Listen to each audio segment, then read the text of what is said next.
नमस्कार दोस्तों, मैं वैभव राज आपका स्वागत करता हूं तक्षशिला ट्यूटोरियल के ऑनलाइन चैनल पे। दोस्तों आज हम लोग बात करेंगे क्लास 12 के फिजिक्स के चैप्टर नंबर 12 के बारे में, जिसका नाम है परमाणु। इसमें दोस्तों हम लोग लेक्चर 12.6 तक कंप्लीट कर चुके थे। आज हम लोग बात करेंगे अपने नेक्स्ट लेक्चर की, मतलब लेक्चर 12.7 के बारे में। ठीक है, ओके।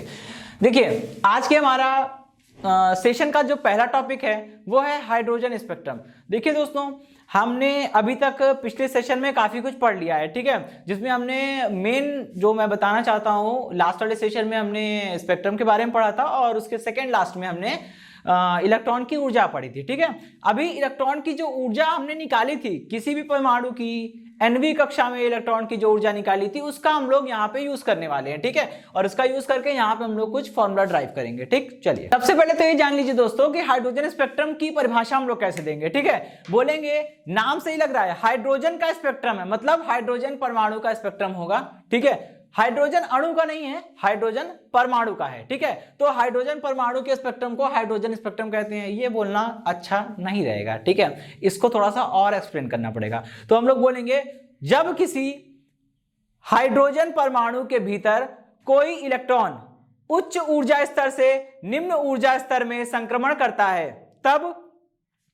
वह शेष ऊर्जा को विद्युत चुंबकीय तरंगों के रूप में निष्कासित करता है, जिस कारण फोटोग्राफिक प्लेट पे कुछ पतली परंतु चमकीली रेखाएं प्राप्त होती हैं। ठीक है, और इन्हीं रेखाओं के समूह को हम लोग क्या बोलते हैं? हाइड्रोजन परमाणु का स्पेक्ट्रम बोलते हैं। ठीक है, अच्छा अब समझिएगा, हमको पता है दोस्तों कि किसी भी परमाणु की एनवी कक्षा में, किसी भी परमाणु की एनवी कक्षा में इलेक्ट्रॉन की जो कुल ऊर्जा होती है वो कितनी होती है?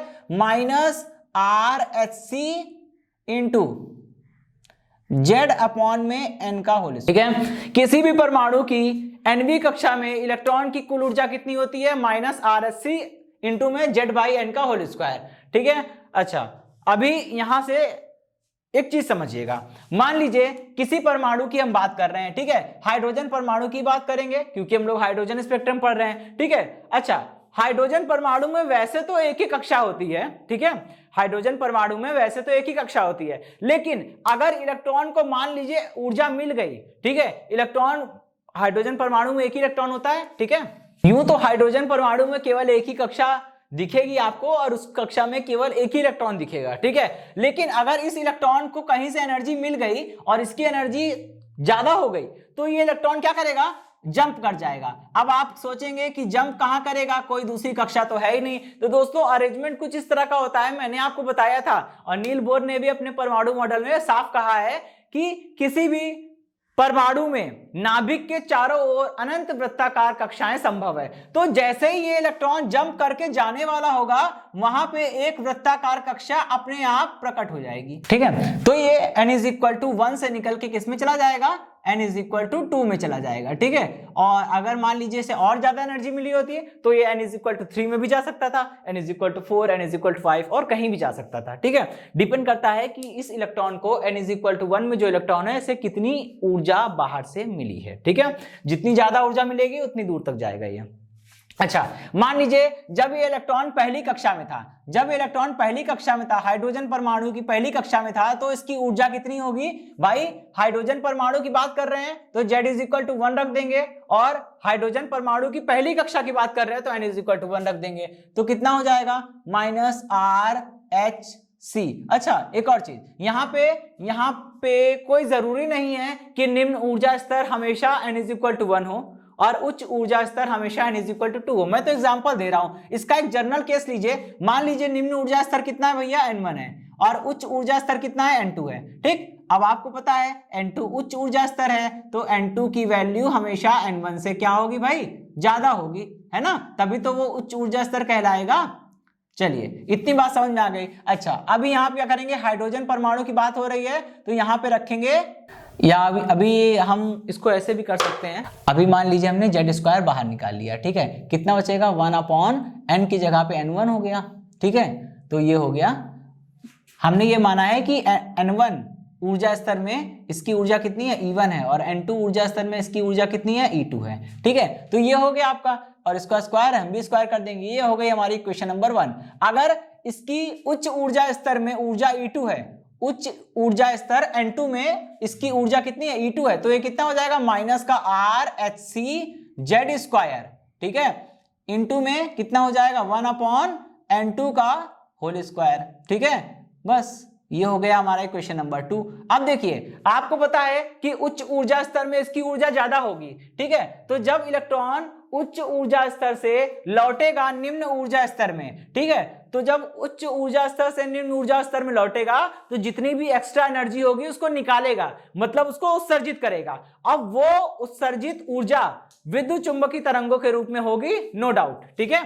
तो देखिए जब E2 में से उच्च ऊर्जा स्तर E2 में से निम्न ऊर्जा स्तर की ऊर्जा को माइनस करेंगे तो कितनी ऊर्जा निकलेगी, ये ऊर्जा निकलेगी डेल्टा E, ठीक है। और प्लांक ने कहा था कि सभी विद्युत चुंबकीय तरंगों की ऊर्जा जो होती है, मतलब सभी विद्युत चुंबकीय तरंगें जो होती है वो फोटोन से मिलकर बनी होती है, तो सभी विद्युत चुंबकीय तरंगों की ऊर्जा को हम लोग फोटोन की ऊर्जा के रूप में लिख सकते हैं। तो E is equal to H nu और यहां से E1 E2 की वैल्यू रख दीजिए, कितना हो जाएगा माइनस का RHCZ² और इसकी जगह पे 1/N2 का होल स्क्वायर, ठीक है। फिर यहां पे माइनस लगा है और E1 की वैल्यू स्वयं में माइनस है तो वो प्लस हो जाएगी RHCZ² और ब्रैकेट में कितना आ जाएगा 1/N1 का होल स्क्वायर। अभी देखिए काफी कुछ कॉमन आ रहा है, RHCZ² इतना कॉमन आ रहा है, ठीक है, कितना बचेगा 1/N1 का स्क्वायर माइनस 1/N2 का स्क्वायर,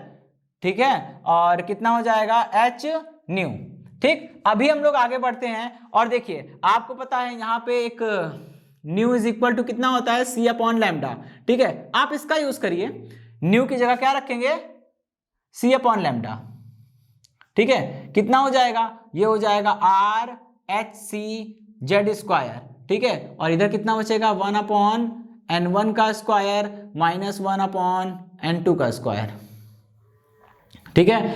देखिए C से C कटेगा भाई और H से H भी कट जाएगा, ठीक है, कितना बचा 1/λ इज इक्वल टू कितना आएगा Z² R, ठीक है, और यहां क्या बचेगा 1/N1 का स्क्वायर माइनस 1/N2 का स्क्वायर, ठीक है। ये वो बेसिक फॉर्मूला है जिसके आधार पे हम लोग हाइड्रोजन परमाणु के स्पेक्ट्रम या किसी भी परमाणु के स्पेक्ट्रम को परिभाषित कर सकते हैं। लेकिन दोस्तों स्पेक्ट्रम कौन सा होना चाहिए, उत्सर्जन स्पेक्ट्रम होना चाहिए, ठीक है, क्योंकि यहां पे मैं क्या मान रहा हूं, मैं यहां पे मान रहा हूं इलेक्ट्रॉन जो है वो उच्च ऊर्जा स्तर E2 से निम्न ऊर्जा स्तर E1 में संक्रमण कर रहा है, हायर एनर्जी से लोअर एनर्जी में आएगा तो जितनी एक्स्ट्रा एनर्जी है वो रिलीज करेगा इलेक्ट्रोमैग्नेटिक वेव्स के फॉर्म में, ठीक है। तो बस ये वो फॉर्मूला है जिसकी मैं बात कर रहा था, ठीक है। अब इसी पे हम लोग हाइड्रोजन परमाणु के स्पेक्ट्रम को अगर हम देखें तो वो उसको हाइड्रोजन परमाणु के स्पेक्ट्रम को 5 श्रेणियों में बांटा गया है, लाइमन श्रेणी, बामन श्रेणी, पाश्चन श्रेणी, ब्रैकेट और फुंड श्रेणी, ठीक है।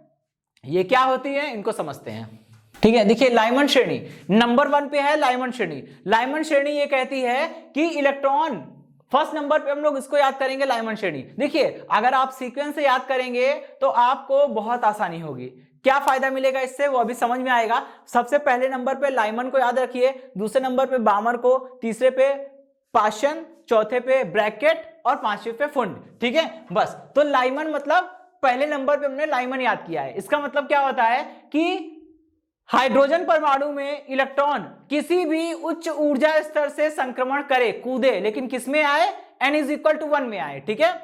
जब भी कोई हाइड्रोजन परमाणु में कोई इलेक्ट्रॉन किसी उच्च ऊर्जा स्तर से n इज इक्वल टू 1 में संक्रमण करेगा तब इस कारण जितनी भी चमकीली रेखाएं प्राप्त होगी वो सारी रेखाएं कौन सी श्रेणी में आती है, लाइमन श्रेणी में आती है। तो इसकी परिभाषा में हम लोग क्या कहेंगे, जब किसी हाइड्रोजन परमाणु के भीतर कोई इलेक्ट्रॉन किसी उच्च ऊर्जा स्तर से, किसी उच्च ऊर्जा स्तर n से पहले ऊर्जा स्तर n इज इक्वल टू 1 में संक्रमण करता है तब इस प्रकार प्राप्त स्पेक्ट्रमी रेखाओं के समूह को लाइमन श्रेणी कहते हैं, ठीक है। तो देखिए यहां पे उच्च ऊर्जा स्तर N2 जो है वो कुछ भी हो सकता है, वो कुछ भी हो सकता है, लेकिन निम्न ऊर्जा स्तर भैया कितना हो जाएगा, निम्न ऊर्जा स्तर हो जाएगा 1, क्योंकि लाइमंड श्रेणी की परिभाषा ही कहती है कहीं से भी आए लेकिन n इज इक्वल टू 1 में आए। पहली कक्षा में इलेक्ट्रॉन आए, कहीं से भी जंप करे, कहीं से भी कूदे, ठीक है, उच्च ऊर्जा स्तर कुछ भी हो, लेकिन निम्न ऊर्जा स्तर n इज इक्वल टू 1 होगा, तो आपको जो रेखाएं मिलेगी वो लाइमंड श्रेणी की रेखाएं होगी और उन रेखाओं के समूह को लाइमंड श्रेणी कहेंगे। ठीक है, अच्छा, तो समीकरण 3 को अप्लाई करिए। ठीक है, समीकरण 3 से अब अगर आपको यह देखना हो कि लाइमंड श्रेणी में जितनी भी रेखाएं मिलेगी उन रेखाओं की तरंगदैर्ध्य क्या होगी, ठीक है, तो उसको निकालने का फॉर्मूला होता है 1/λ।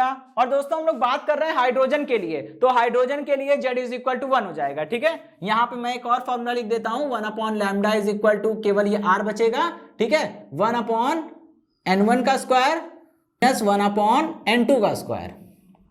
ठीक है, ये क्वेश्चन नंबर 4 हो गया, हम इससे काम करेंगे। ठीक है, हाइड्रोजन परमाणु के लिए Z इज इक्वल टू 1 हो जाएगा।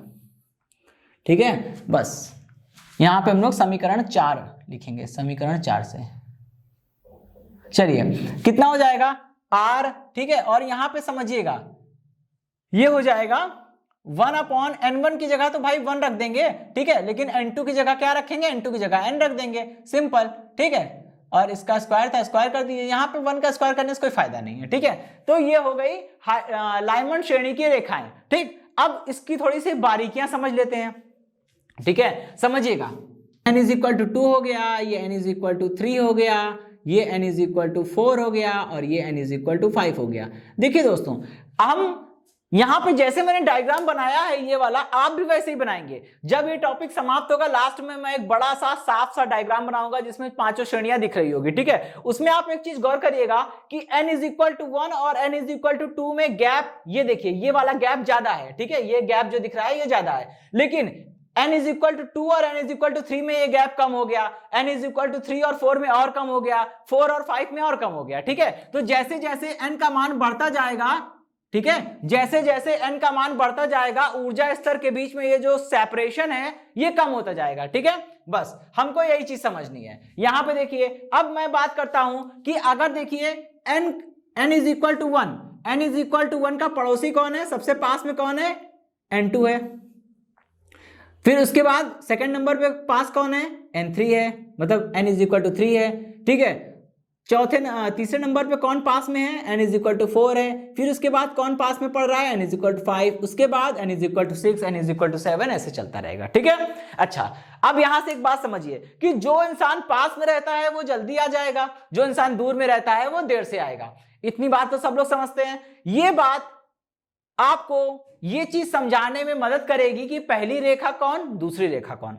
आप जरा ध्यान से देखिए, इसमें इलेक्ट्रॉन चाहे n इज इक्वल टू 5 से n इज इक्वल टू 1 में आए, चाहे n इज इक्वल टू 4 से n इज इक्वल टू 1 में आए, चाहे n इज इक्वल टू 3 से n इज इक्वल टू 1 में आए, या फिर n इज इक्वल टू 2 से n इज इक्वल टू 1 में आए, आ तो रहा है वो n इज इक्वल टू 1 में। और जब भी कोई भी इलेक्ट्रॉन किसी भी उच्च ऊर्जा स्तर से n इज इक्वल टू 1 में आता है तो इस प्रकार जो स्पेक्ट्रमी रेखाएं प्राप्त होती हैं उनके समूह को क्या बोलते हैं, लाइमंड श्रेणी बोलते हैं। ठीक है, तो ये सारी रेखाएं कौन सी श्रेणी की कहलाएंगी, लाइमंड श्रेणी की रेखाएं कहलाएंगी। ठीक है, अच्छा, इतनी बात समझ में आ गई, बहुत सही। अब देखिए थोड़ा सा हम लोग आगे बढ़ेंगे।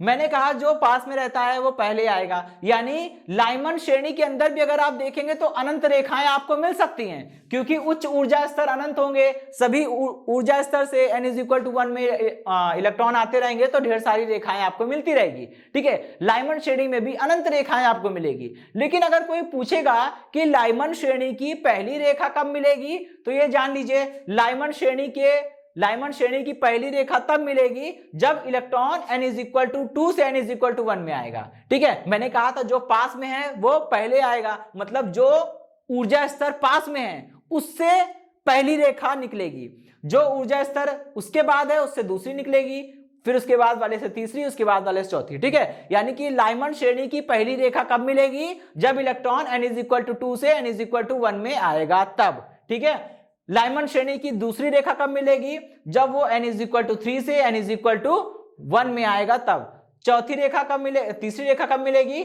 जब वो n इज इक्वल टू 4 से n इज इक्वल टू 1 में आएगा, और पांचवी जब n इज इक्वल टू 5 से n इज इक्वल टू 1 में आएगा। ठीक है, तो ये तो बात हो गई लाइमन श्रेणी और उसकी रेखाओं की। ठीक है, अब हम लोग सेकंड वाले केस के बारे में बात करते हैं। ठीक है, सेकंड क्या है दोस्तों, सेकंड है हमारा बामर श्रेणी।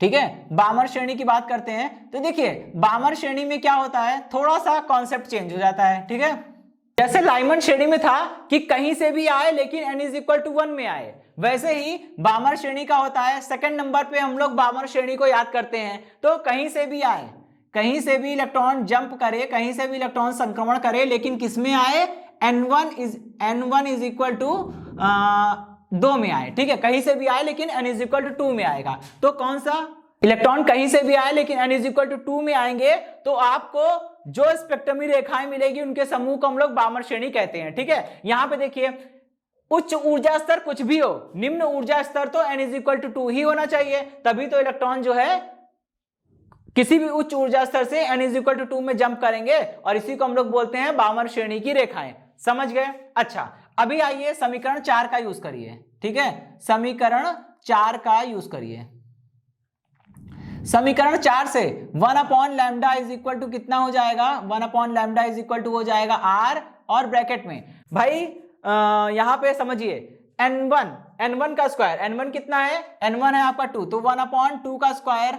ठीक है, और माइनस, अब यहां पे फॉर्मूला कहता है कि n2 का स्क्वायर रखिए, और n2 तो हमारा n है, अब ये कुछ भी हो सकता है। ठीक है, इसका स्क्वायर करके यहां पे से छोड़ दिया। ठीक है, जैसे ये क्वेश्चन नंबर 5 था। ठीक है, लाइमन श्रेणी की रेखाएं देखनी हो समीकरण 5 से देखिए, वैसे बामर श्रेणी की रेखाएं देखनी हो तो समीकरण नंबर 6 से देखिए। अब इस चीज को समझिएगा, जैसे लाइमन श्रेणी में भी पहली रेखा, दूसरी रेखा, तीसरी रेखा थी, वैसे ही हाइड्रोजन परमाणु के उत्सर्जन स्पेक्ट्रम में जो हमें बामर श्रेणी की रेखाएं मिलती हैं, उस रेखाओं में भी बामर श्रेणी के अंदर भी डिवीजन है बामर श्रेणी के अंदर भी डिवीजन है। ठीक है, बामर श्रेणी की पहली रेखा, बामर श्रेणी की दूसरी रेखा, बामर श्रेणी की तीसरी रेखा, ऐसे। अब वही वाला कॉन्सेप्ट, जो पास में रहता है वो जल्दी आएगा। इसका मतलब बामर श्रेणी की रेखाएं कब मिलेगी, जब वो कहीं से भी आए लेकिन n इज इक्वल टू 2 में आए। ठीक है, और बामर श्रेणी में भी पहली रेखा तब मिलेगी जब electron n is equal to 3 से 2 में आए, तो पहली, जब n इज इक्वल टू 4 से 2 में आए तो दूसरी, n इज इक्वल टू 5 से 2 में आए तो तीसरी, और n इज इक्वल टू 6 से 2 में आए तो चौथी रेखा। इस तरह से मिलेगी। और बामर श्रेणी की पहली रेखा को नाम दिया गया है क्या, H अल्फा। ठीक है, बामर श्रेणी की दूसरी रेखा को नाम दिया गया है क्या, H बीटा। बामर श्रेणी की तीसरी रेखा को नाम दिया गया है क्या, H gamma.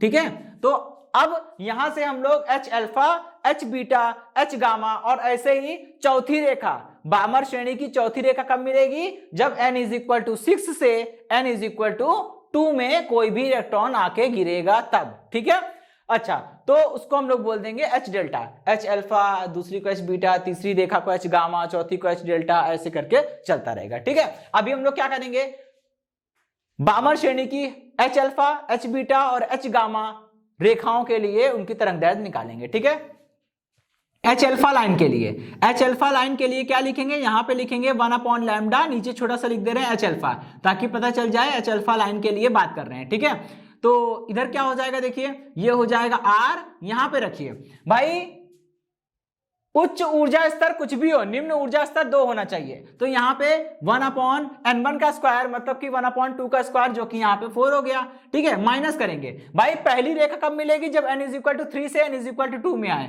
n is equal to 3 यानी कि उच्च ऊर्जा स्तर 3 होगा, तो यहाँ पे 3 रखेंगे, 3 का स्क्वायर हो जाएगा 9। ठीक है, इसको आप सॉल्व कर लीजिए, सॉल्व करने पे कितना हो जाएगा, एलसीएम हो जाएगा 36, 9 माइनस 4 अपॉन 36 यानी कि 5 अपॉन 36। ठीक है, तो ये कितना हो जाएगा, और फिर इसको रिवर्स भी कर देंगे, तो लैम्डा ऑफ H अल्फा कितना हो जाएगा, ये हो जाएगा 36 अपॉन में 5R। ठीक है, इसी तरह से हम लोग H बीटा लाइन के लिए बात करेंगे। H बीटा लाइन के लिए कितना होगा, 1 upon lambda of H beta. ठीक है, कितना हो जाएगा, ये हो जाएगा R ब्रैकेट में 1 अपॉन 4 माइनस, भाई H बीटा कब मिलेगा, जब कोई भी electron n is equal to 4 से n इज इक्वल टू 2 में गिरे। ठीक है, n इज इक्वल टू 4 से 2 में आए, तो उच्च ऊर्जा स्तर क्या हो जाएगा, H बीटा के लिए उच्च ऊर्जा स्तर 4 हो जाएगा और निम्न ऊर्जा स्तर तो सबके लिए सेम रहेगा, सबको ही n इज इक्वल टू 2 में ही आना है, तभी तो बामर श्रेणी की रेखाएं मिलेगी। ठीक है, तो जब यहां से कोई electron n is equal to 4 से n इज इक्वल टू 2 में आएगा तो H बीटा मिलेगा, यानी कि यहाँ पे हायर एनर्जी स्टेट के लिए क्वांटम संख्या कितनी हो जाएगी 4, तो 4 का स्क्वायर करेंगे तो कितना हो जाएगा 16 हो जाएगा। ठीक है, इसका एलसीएम ले लीजिए, 16 एलसीएम आएगा, यहाँ पे हो जाएगा 4 माइनस का 1/16, 4 माइनस 1 3/16, इसको रिवर्स कर देंगे तो कितना हो जाएगा, यहां से ये निकल कर आएगा लैम्डा ऑफ H बीटा। ठीक है, ये हो जाएगा 16 अपॉन में 16/3r। ठीक है, इसी तरह से आप H गामा के लिए निकाल सकते हैं, बस करना कुछ नहीं है। H गामा कब मिलेगा, जब n इज इक्वल टू 5 से n इज इक्वल टू 2 में आएगा, तो उच्च ऊर्जा स्तर N2 की जगह पे आपको 5 रखना होगा, निम्न ऊर्जा स्तर N1 की जगह पे आपको 2 रखना होगा, एलसीएम लेके सॉल्व कर लेना है, जो भी आएगा वो आंसर हो जाएगा। ठीक है, अब हम लोग आगे बढ़ते हैं, बात करते हैं बामर हो गया, पाशन ब्रैकेट और फुंड के बारे में। ठीक है, चलिए पाशन सीरीज, भाई पाशन सीरीज के लिए क्या होता है, हमने तीसरे नंबर पे पाशन सीरीज का नाम लिया है। तो पाशन श्रेणी की रेखाएं तब मिलेगी जब कोई इलेक्ट्रॉन किसी भी उच्च ऊर्जा स्तर से निकल के n इज इक्वल टू 3 में आएगा। ठीक है, तो यानी कि यहां पे उच्च ऊर्जा स्तर तो कुछ भी हो सकता है, n2 का मान n हो सकता है, कुछ भी हो सकता है, लेकिन अगर आप बात कर रहे हैं पाशन श्रेणी की, तो पाशन श्रेणी के लिए निम्न ऊर्जा स्तर तो 3 होना चाहिए। इलेक्ट्रॉन कहीं से भी जंप करे, किसी भी उच्च ऊर्जा स्तर से संक्रमण करे, लेकिन n इज इक्वल टू 3 में आए, तभी पाशन श्रेणी की रेखाएं मिलेगी। ठीक है, तो इसके लिए क्या करेंगे, आप यूज करिए समीकरण नंबर 4 से, समीकरण नंबर 4 का यूज करिए। देखिए, पाशन श्रेणी की रेखाएं प्राप्त करने के लिए, यानी कि 1 upon lambda is equal to कितना हो जाएगा, r ब्रैकेट में 1 अपॉन n1 का स्क्वायर होता है, n1 तो 3 है, 3 का स्क्वायर कर देंगे, यहां पे 9 आ जाएगा। ठीक है, माइनस, अब भाई 1 अपॉन n2 का स्क्वायर, n2 की जगह n है तो सिंपली n का स्क्वायर कर देंगे, बात खत्म। ठीक है, ये तो हो गया हमारी इक्वेशन नंबर 6 हो गई थी, इसे हम इक्वेशन नंबर 7 बोल सकते हैं। ठीक है, अभी पाशन श्रेणी खत्म हुई, अब हम लोग बात करेंगे ब्रैकेट श्रेणी की। अच्छा, जैसे पहली दूसरी तीसरी रेखाओं का कॉन्सेप्ट वही है। ठीक है, अगर हम बात करें कि पाशन श्रेणी में पहली रेखा कब मिलेगी, जब देखिए n इज इक्वल टू 3 में ही आना है, 3 के निकट कौन है, 3 के ऊपर जस्ट ऊपर कौन है, 4, तो n इज इक्वल टू 4 से n इज इक्वल टू 3 में आएगा, तो पाशन श्रेणी की पहली रेखा। पाशन श्रेणी की दूसरी कब मिलेगी, जब 4 के ऊपर क्या है 5, n इज इक्वल टू 5 से n इज इक्वल टू 3 में आएगा तो दूसरी मिलेगी, n इज इक्वल टू 6 से n इज इक्वल टू 3 में आएगा तो आपको तीसरी रेखा मिलेगी। ठीक है, ठीक उसी प्रकार आइए अब हम लोग बात करते हैं ब्रैकेट श्रेणी। उच्च ऊर्जा स्तर कुछ भी हो सकता है, ठीक है, लेकिन चौथे नंबर पे हमने ब्रैकेट श्रेणी का नाम लिया है। इसका मतलब याद करने का तरीका कि इलेक्ट्रॉन किसी भी उच्च ऊर्जा स्तर से संक्रमण करे, लेकिन किसमें आना चाहिए, n इज इक्वल टू 4 में आना चाहिए। तो उच्च ऊर्जा स्तर कुछ भी हो सकता है, लेकिन निम्न ऊर्जा स्तर कितना हो जाएगा, n1 इज इक्वल टू 4 हो जाएगा। ठीक है, समीकरण नंबर 4 का यूज करिए, 4 से 1 upon lambda is equal to r bracket में 1 अपॉन n1 का स्क्वायर होता है, यहाँ पे n1 4 है तो 4 का स्क्वायर हो जाएगा 16, माइनस 1 अपॉन n2 का स्क्वायर, n2 की जगह n है तो n का स्क्वायर हो जाएगा। ठीक है, चलिए ये हो गई क्वेश्चन नंबर 8। अब यहाँ भी आप देख सकते हैं ब्रैकेट श्रेणी की पहली रेखा कब मिलेगी, n इज इक्वल टू 4 में तो आना है, 4 के जस्ट ऊपर कौन है 5, जब n इज इक्वल टू 5 से n इज इक्वल टू 4 में आएंगे तो ब्रैकेट की पहली रेखा, n इज इक्वल टू 6 से n इज इक्वल टू 4 में आएंगे तो ब्रैकेट की दूसरी रेखा, n इज इक्वल टू 7 से n इज इक्वल टू 4 में आएंगे तो ब्रैकेट श्रेणी की तीसरी रेखा मिलेगी। इसी प्रकार चौथी पांचवी वो आप देख सकते हैं। ठीक है, अच्छा अभी हम लोग लास्ट श्रेणी की बात करेंगे, फुंड श्रेणी की। ठीक है, तो चलिए मैं इसको मिटाता हूं थोड़ा, चलिए ठीक है। अब दोस्तों देखिए, फुंड श्रेणी की रेखाएं आपको तब मिलेगी जब आप कहीं से भी, जब इलेक्ट्रॉन कहीं से भी जंप करेगा लेकिन संक्रमण करके किसमें आएगा, n इज इक्वल टू 5 में आएगा। ठीक है, यानी उच्च ऊर्जा स्तर का मान कुछ भी हो, n2 का मान कुछ भी हो, लेकिन n1 का मान कितना होना चाहिए, n1 का मान होना चाहिए 5। ठीक है, समीकरण नंबर 4 का यूज करिए, कितना हो जाएगा 1 upon lambda is equal to r और ब्रैकेट में 1 अपॉन n1 का स्क्वायर यानी कि 25 हो जाएगा, माइनस 1 अपॉन n2 का स्क्वायर, n2 कितना है दोस्तों, n है तो इसका स्क्वायर हो जाएगा। ठीक है, अच्छा तो ये हो गई हमारी क्वेश्चन नंबर 9। ठीक है, अब इसमें भी फुंड श्रेणी की पहली रेखा कब मिलेगी, 5 के जस्ट ऊपर क्या होता है, 5 में तो आना ही है, 5 के जस्ट ऊपर क्या है 6, तो n इज इक्वल टू 6 से n इज इक्वल टू 5 में मिलेगी आएगी, तो ये फुंड श्रेणी की पहली रेखा हो जाएगी। n इज इक्वल टू 7 से n इज इक्वल टू 5 में आएगी तो फुंड श्रेणी की दूसरी रेखा हो जाएगी, और n इज इक्वल टू 8 से n इज इक्वल टू 5 में आएगी तो वो फुंड श्रेणी की तीसरी रेखा हो जाएगी। इसी तरह से ढेर सारी रेखाएं पॉसिबल हैं, ठीक है। आइए अब हम लोग क्या करते हैं, एक ऊर्जा स्तर आरेख खींचेंगे, क्योंकि जब भी ये क्वेश्चन आएगा तो लॉन्ग में आएगा, हाइड्रोजन परमाणु जो आता है वो लॉन्ग में आता है, ठीक है।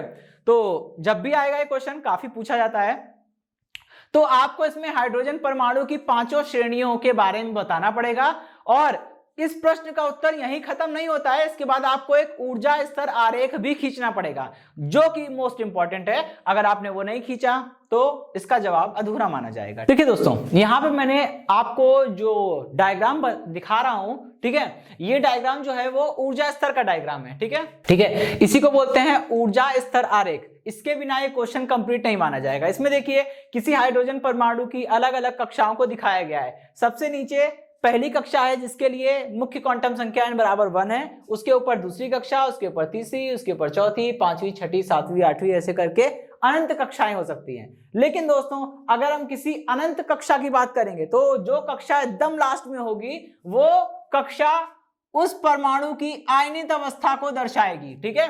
अच्छा, अभी दोस्तों हमने एक फॉर्मूला पढ़ा था कि किसी भी कक्षा में इलेक्ट्रॉन की ऊर्जा का मान -RHc इंटू में Z/n का होल स्क्वायर, ये फॉर्मूला, ये ऊर्जा होती है, ठीक है। किसी भी कक्षा में इलेक्ट्रॉन की कुल ऊर्जा ये होती है, ठीक है।